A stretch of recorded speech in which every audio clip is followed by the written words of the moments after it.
here we go. This is The Herd. Wherever you may be and however you may be listening, we are live in Los Angeles. iHeartRadio, Fox Sports Radio, and FS1. Joy Taylor is joining me. 1 hour from now, NBA playoffs are all set. I'll line up all the first-round matchups. I'll put my opinions out there. Tape them, yell at me, scream at me. I'll line up all the first-round playoff matchups in the NBA. They're all set. By the way, it took late into the night on the West Coast to get the Western Conference figured out. It's a crazy night. Joy, how are you? I'm great. How are you? Good morning. Good morning. You know, when I was in my 20s, friends meant a lot. And I still have good friends. I have really, really good friends. I've had the same 7, 8 people in my life for like 30 years. My parking garage is full. There's no spaces available. I got great friends. But I wouldn't jump in front of a car to save a friend. I would for a family. I'd tell my friend, you're going to get hit by a car. You're stupid. I'd jump in front of a car for my family to save my kids' lives. So would you if you have kids. Family over friends. My friends know that. They wouldn't jump in front of a car for me either if they got kids and a wife. Yesterday, LeBron chose friends over family. 3,000 miles, Laker house burning down, and all the young Lakers have to answer questions about LeBron. Magic quit, Genie's hiding, Pelinka, Luke Walton, who knows their futures. And I know all you young 20-year-olds were like, no, come on, man, he and D-Wade are tight. Yes, and that was a birthday party, not a funeral. It was a celebration that LeBron could have missed. In fact, he could have done both. He could have held a press conference in L.A. from his private jet. He's made $250 million in NBA salary alone, and then flown to Brooklyn, or fly to Brooklyn, get off a plane, and go live all over Los Angeles. But the house was burning last night. Fire in the basement. Flooding. One of your kids is sick. And LeBron chose 3,000 miles away in Brooklyn with a friend at a birthday party. D-Wade would have understood. D-Wade's grown up. D-Wade's an adult. Does LeBron get this? Does LeBron's guys, do they get this? The symbolism? The optics? LeBron with his superstar buddy. Hasn't that been the knock all year on LeBron? Hey, dude, you may want to put one of your teammates in one of these 38 projects. He's with his superstar buddies, disengaging once again. If I told my wife, if we had a crisis in my house, one of the kids was in the hospital.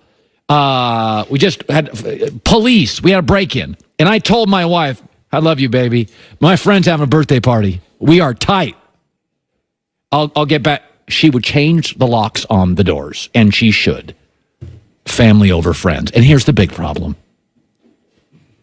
LeBron considers D-Wade family, not the Lakers. So in LeBron's mind, he did choose family. And that's why this year has been an utter disaster. He has never committed to his teammates. He's never committed. And once he got hurt and was no longer playing with them for 3 hours a night, he had no relationship with any of them.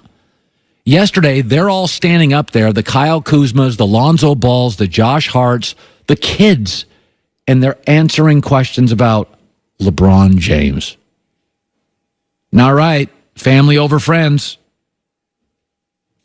Yesterday was a perfect moment for LeBron to swoop in, put on the Superman cape, and all the critics like me who have questioned his leadership hold a press conference 20 minutes at LAX as you're getting on the jet. Call the local sportscasters. Call the local radio. Do live for 15 minutes and say, hey, I didn't come here just for Magic. I came here to win championships.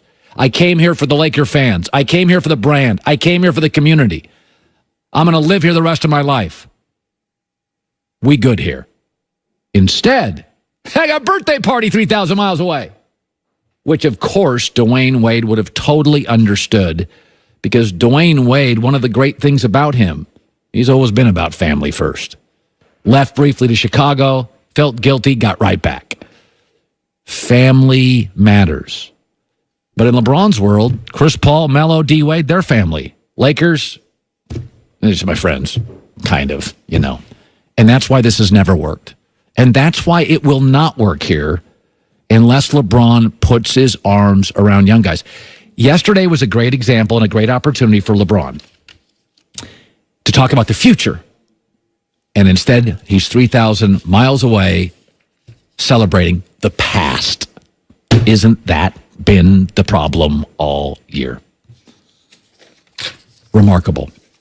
I mean, just, by the way, I love D. Wade. I used to love LeBron every day. You listened to me for 9 years. And I think Dwayne Wade's final game is awesome. It's great and should be celebrated. But yesterday was the biggest Laker crisis in maybe a decade. If for no other reason, the symbolism and the optics were terrible. And they could have easily been saved. Let me shift to this. A lot of good stuff today. Last night was the last game for Dirk and D. Wade. One of the things I love about sports, I love how it's gotten smarter over the last 10 years. Analytics. Now, I believe in manalytics and analytics. I want data. I want to be smarter. That's why Belichick remains the king. Nick Saban remains the king. Belichick's Andy Reid, Sean Payton. They believe in taking care of the guys, but analytics matter. Analytics are just data that makes it easier to win. Now, people will argue Dwayne Wade is the better player than Dirk Nowitzki, and I'm not interested in that argument. But I will tell you this. If they both entered the league today, you would draft Dirk Nowitzki, and he would be the better player. It is a shooter's league, and he is the only person on the planet you can even compare to Kevin Durant. Basketball has changed. It used to be about power. It used to be about intensity. It used to be about winning the rebounding battle. It used to be about toughness. Now, length and shooting and spacing.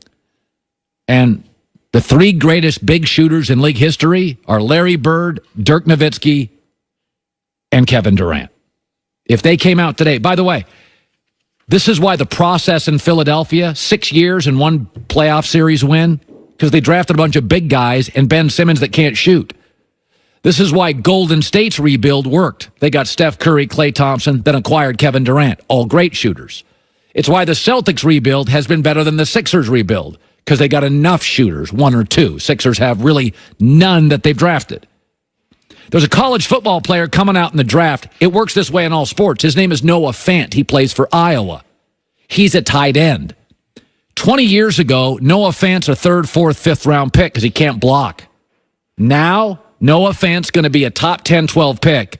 And mark my words, he's going to be an uncoverable monster in the NFL. He's too fast for linebackers and too big for corners and safeties. Noah Fant is going to eat the NFL up. I mean, like Gronk eat it up. He's going to be unstoppable. 10 years ago, you'd say he's skinny, can't block. Not a good enough blocker. By the way, in Major League Baseball, home runs, strikeouts, that's what it's about. Nobody cares about, like, average. Gary Sanchez is a catcher for the Yankees. Gary Sanchez is a lousy defensive catcher. But Gary Sanchez can hit. He jacks out about 35 a year. And why? Because analytics have changed. Because it's all about dingers. It's all about jacks. It's all about power. It's all about home runs. It's not about average. It's about knock it out of the park. So Gary Sanchez, 20 years ago, your catcher had to be Johnny Bench. If he could hit, it was great. Tight ends had to be blockers first and then pass catchers. Now, forget about blocking. In the NBA today, Dirk Nowitzki in a second over D. Wade. Dirk Nowitzki is one of those guys who had a great career. It would have been significantly greater had he come into the NBA today. You'd have to take him over D. Wade. Now, D. Wade's more lovable and huggable, and he won titles with LeBron. He won titles with Shaq. We watched his college basketball career. So we loved D. Wade from the very beginning. Then he coupled up with Pat Riley. Had a lot to love about him. Plus, he's a good guy. He's a good guy. Dirk played in Germany. We didn't watch him in high school. We didn't watch him in college. Dallas had a lot of bad teams, invisible. Marcellus Wiley talked about this yesterday on Speak for Yourself. Dirk over Wade if they came into the league today. The thing is, as tough for Dwayne Wade is, someone already did what you did, MJ, and someone was doing what you're doing, Kobe. And then it's like, it's tougher to just say, I'm all in on you, Dwayne Wade, when I saw that and I'm seeing that. We didn't see Dirk before. We've never seen Dirk before. And I think because of that uniqueness, it kind of tilts it towards him. Yeah. Everybody in the world today is trying to find Dirk Nowitzki. Every scout in the world is, anybody got a 7-footer who can hit threes better than our guards and is athletic? Dirk's the only thing on the planet that's ever been close to Kevin Durant. Now, he's not as good as Kevin Durant because he's not as good a defender and he's not as athletic. But today they came out. It's the same with Noah Fan in Iowa. It's the same with Gary Sanchez for the Yanks. Analytics has changed how the value of individuals. Dirk today coming out, my God.